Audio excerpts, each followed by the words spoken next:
ဒီနေ့ကတော့ဟင်းရက်မှာမဟုတ်ပဲနဲ့ဟမ်မကာလေးလုပ်ရမှာဖြစ်ပါတယ်လက်လက်ကူကူမနက်စာဟမ်မကာလေးလုပ်ပြပါမှာပထမဦးဆုံးဟမ်မကာလေးကိုနှစ်ချမ်းချမ်းပြီးတော့မှ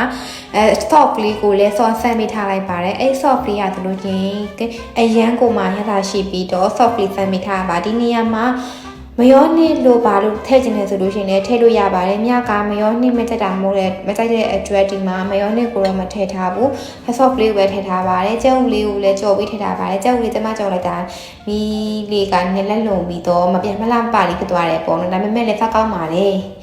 ဒီကြက်ဥလေးထည့်ပါလို့ရှိရင်တော့မြခရမ်းကျင်သေးလေးထည့်မယ်ပြီးလို့ရှိရင်အသိမြင့်ထားတဲ့ hot dog အသားပြားလေးကိုထည့်ပါမယ်ဒီနေရာမှာတား steak ထည့်လို့ရှိရင်လည်းရပါတယ်။မြူးကြိုက်တဲ့နေရာအသားကိုထည့်လို့ရပါတယ်။ည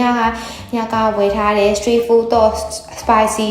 hot dog ချောင်းလေးကိုပဲညမှာသုံးပြပြီးထားပါတယ်။ပြီးလို့ရှိရင်တော့တခွားသေးလေးထည့်မယ်။တခွားသေးလေးထည့်ပြီးလို့ရှိရင်တော့ကိုလိုချင်တယ်လို့ထပ်ပြီးတော့မှ soft လေးကိုဆမ်းပြီးတော့အသားမတိုက်တားများထည့်လို့ရပါတယ်။ soft လေးဆမ်းပြီးတော့ဟမ်ဘာဂါလေးကိုသုံးပြပြီးထားပါတယ်။ဆလတ်ရွက်သုံးချင်လို့ရှိရင်ဆလတ်ရွက်ထည့်လို့ရပါတယ်နော်။အိမ်မှာရှိတဲ့ရက်မရှိတဲ့အတွက်ဆလတ်ရွက်တွေတော့မသုံးရထားပါဘူး။ဒါဆိုရင်ရန်ကုန်ရတာရှိတဲ့ဟမ်ဘာဂါလေးရပါပြီရှင်။ချစ်တို့လည်းလိုက်ထားကြပါဦးနော်နောက်ပြီးတော့မတွေ့ပါမယ်ရှင်